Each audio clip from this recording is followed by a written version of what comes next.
নমস্কার, আমি কবির। আজকে তোমাদের মাধ্যমিকের অর্থাৎ ক্লাস 10-এর 2026-এর প্রশ্নবিচিত্রার অঙ্কের প্রথম পেজটা নিয়ে আলোচনা করব। X% বার্ষিক সরল সুদের হারে কোনো মূলধনের X বছর সুদ X টাকা হলে মূলধনের পরিমাণ কত হবে? প্রথম অঙ্কে তাহলে সরল সুদের হার দেওয়া আছে X%,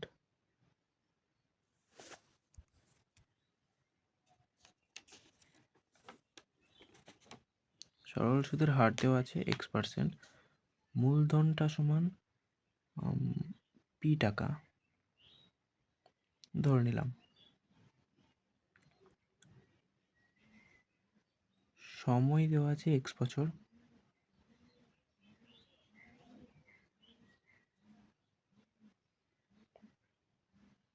আর সরল সুদটা দেওয়া আছে X টাকা। এখন আমরা জানি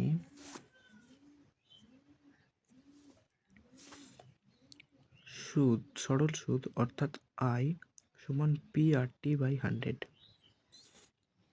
সরল সুদ I সমান X টাকা দেওয়া আছে, X গণিত Pটা P ধরেছি আমরা, আর সরল সুদের হার দেওয়া আছে X% ইন্টু সময়টা দেওয়া আছে X বছর বাই 100। একটা X কেটে যাবে, দিয়ে 100টা ওইদিকে, Xটা নিচেই চলে আসবে, অর্থাৎ P সমান 100/X টাকা। 2 নম্বর অঙ্কটা আছে, এক ব্যক্তি একটি ব্যাংকে 100 টাকা জমা রেখে 2 বছর পর সমল চক্রবৃদ্ধি পেলেন 121 টাকা। বার্ষিক চক্রবৃদ্ধি সুদের হার কত হবে? আচ্ছা, তাহলে 2 নম্বর অঙ্কে জমা রেখেছেন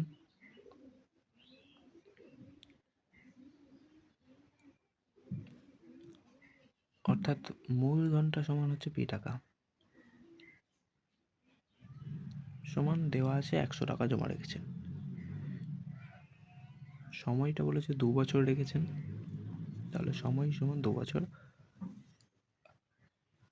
আর সমল চক্রবৃদ্ধি পেয়েছেন দেওয়া আছে 121 টাকা। সমল চক্রবৃদ্ধি দেওয়া আছে 121 টাকা।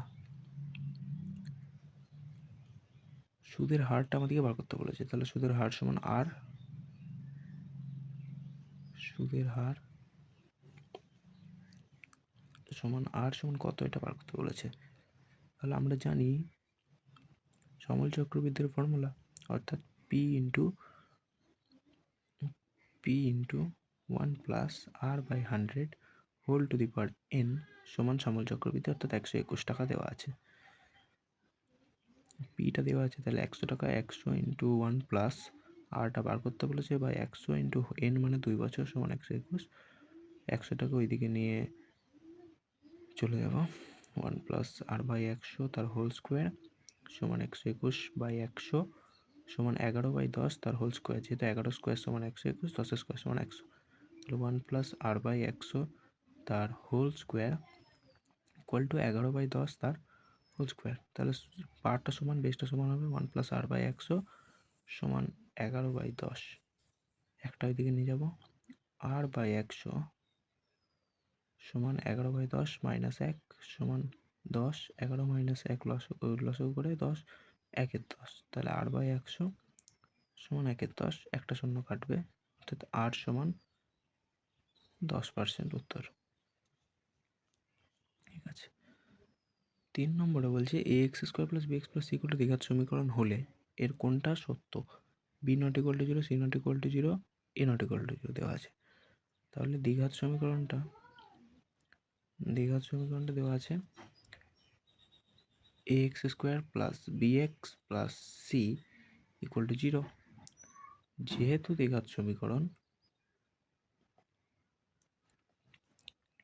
তাই এর ক্ষেত্রে কি না x² যে টার্মটা সেটা থাকতে হবে, x² টার্মটা থাকতে হবে, অর্থাৎ এটা নট ইকুয়াল টু 0 হবে। এ যদি 0 হয়ে যায় তাহলে x² উড়ে যাবে, অর্থাৎ এটা নট ইকুয়াল টু 0, এটাই উত্তর।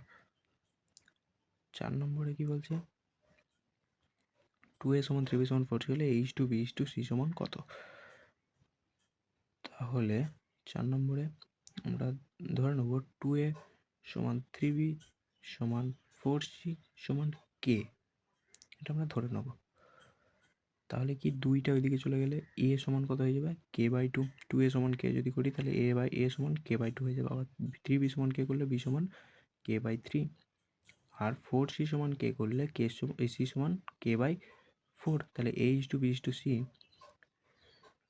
সমান K by two is to K by three H to K by four. আবার এই কেটে কেটে যাচ্ছে, এদের লসাগু দিয়ে গুণ করে দেবো ভাইকে, অর্থাৎ এর লসাগু 12, 12 দিয়ে গুণ করে দেবো 12/2 এইচ টু 12/3 এইচ টু 12/4। সবাইকে একই টার্ম দিয়ে গুণ করছি, তাহলে 2 দিয়ে কেটে গেলে 2 6 12, 2 3 4 12, 4 3 12, 6:4:3। এটা উত্তর। 5 নম্বর অঙ্কটা তোমরা দেখো, সিওডি এর মানটা বার করতে বলেছে। A B R C D এর জ্যাটা সমান দেওয়া আছে, আর এ ও বিটা 60 ডিগ্রি দেওয়া আছে। দেখো তাহলে এ ও বি যদি 60 ডিগ্রি হয় তাহলে এ ও সমান ও বি, কারণ এটা বৃত্তের ব্যাসার্ধ। ও এটা আর ও বিটা বৃত্তের ব্যাসার্ধ, দুটো সমান হচ্ছে। তাহলে কি তাদের বিপরীত কোণগুলোও সমান হবে। তাহলে ও এ বি সমান ও এ বি, বি এ ও সমান এ বি ও, বা ও এ বি সমান এ বি ও, যা হোক কিছু একটা। তো বিপরীত কোণগুলো সমান হবে। তাহলে এটা কত হবে, ত্রিভুজের 3টে কোণের সমষ্টি 180 থেকে একটা কোণ বাদ যাবে যেটা 60 ডিগ্রি দেওয়া আছে, বাই 2 মানে 60 ডিগ্রি। তাহলে ত্রিভুজ এ ও বিটা কী হচ্ছে, সবকটা অ্যাঙ্গেল যদি 60 ডিগ্রি হয়ে যায় তাহলে এটা সমবাহু ত্রিভুজ হয়ে যাচ্ছে। তাহলে এ বি সমান ও এ সমান ও বি হয়ে যাচ্ছে, অর্থাৎ এটা বৃত্তের ব্যাসার্ধ হয়ে যাচ্ছে। এ বিটা বৃত্তের ব্যাসার্ধের সমান হয়ে যাচ্ছে ও বি। ঠিক আছে, সমানই সিডি, কারণ এ বি আর সিডি জ্যায়ের দৈর্ঘ্য সমান ওদের বলে দেওয়া আছে, জ্যা দুটির দৈর্ঘ্য সমান এটা বলে দেওয়া আছে। আচ্ছা, তাহলে এখন আমরা সিওডি ত্রিভুজের ক্ষেত্রে কি লিখতে পারবো, ওই সিডিটা ও সিটা আর ও ডিটা সমান হচ্ছে, কারণ ও সি আর ওডিও তো বৃত্তের ব্যাসার্ধ। আবার ওই দিকে আমরা দেখলাম যে এ বি সি ডি এগুলোও বৃত্তের ব্যাসার্ধের সাথে সমান হচ্ছে। ও সি ও ডি বৃত্তের ব্যাসার্ধ, এটা সি ডি এর সমান হচ্ছে। তাহলে ত্রিভুজ সি ও ডি এটাও সমবাহু ত্রিভুজ হয়ে যাচ্ছে, সমবাহু ত্রিভুজ হয়ে যাচ্ছে। তাহলে সিওডিটা কত হবে, সমবাহু ত্রিভুজের কোণ 60 ডিগ্রি হয় প্রত্যেকটা কোণ, তাহলে সিওডি সমান 60 ডিগ্রি হয়ে যাচ্ছে। 6 নম্বর অঙ্কটা কি বলছে, যে ও বৃত্তের কেন্দ্র এবি ব্যাস, এবিসিডি চতুর্ভুজ, এডিসি সমান 120, বিএসি সমান কত। আচ্ছা, তাহলে এই এবি ব্যাস ওটা কেন্দ্র, আর দেওয়া আছে এডিসি 120 ডিগ্রি। ঠিক আছে, দেওয়া আছে এটা 120 ডিগ্রি। আচ্ছা, তাহলে এই বিএসি কত এটা বার করতে হবে আমাকে। ঠিক আছে, এই অ্যাঙ্গেলটা কত সেটা বার করতে হবে। আচ্ছা, তাহলে এদের যে চতুর্ভুজ এ বি সি ডি এর ক্ষেত্রে এটা বৃত্তস্থ চতুর্ভুজ, কিন্তু এ বি সি ডিটা বৃত্তস্থ চতুর্ভুজ, এটা ওদের বলে দেওয়া আছে। আচ্ছা, তাহলে এক্ষেত্রে কি হচ্ছে, কোণ এ ডি সি প্লাস কোণ এ বি সি সমান 180 ডিগ্রি সম্পূরক, যে বৃত্তস্থ চতুর্ভুজের বিপরীত কোণগুলো সম্পূরক হয়, পরস্পর সম্পূরক হয়। তাহলে এডিসি প্লাস এবিসি সমান 180 ডিগ্রি হতে বাধ্য। এডিসিটা 120 ডিগ্রি দেওয়া আছে, আর এবিসিটা আমরা জানি না, এবিসিটা বার করবো 180 ডিগ্রি। তাহলে এবিসিটা কত চলে আসছে, 60 ডিগ্রি চলে আসছে, 120টা ওইদিকে নিয়ে চলে গেলে সমান 60 ডিগ্রি চলে আসছে, এবিসি 60 ডিগ্রি।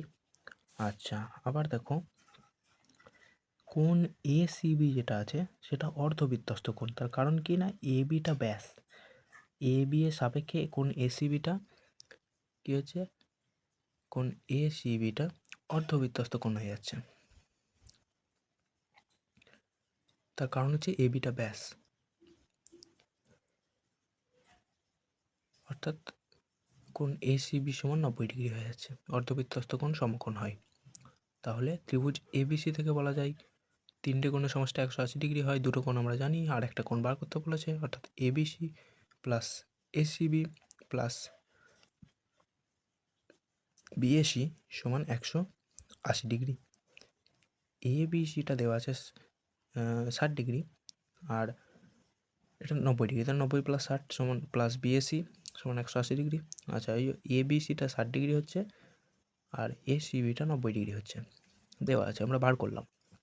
তাহলে কোণ বিএসি সমান 180 degree minus 90 degree minus 60 degree সমান কত আসছে, 180 মাইনাস 90 মানে হচ্ছে 90 মাইনাস 60 সমান 30 ডিগ্রি। এটাই উত্তর। ধন্যবাদ।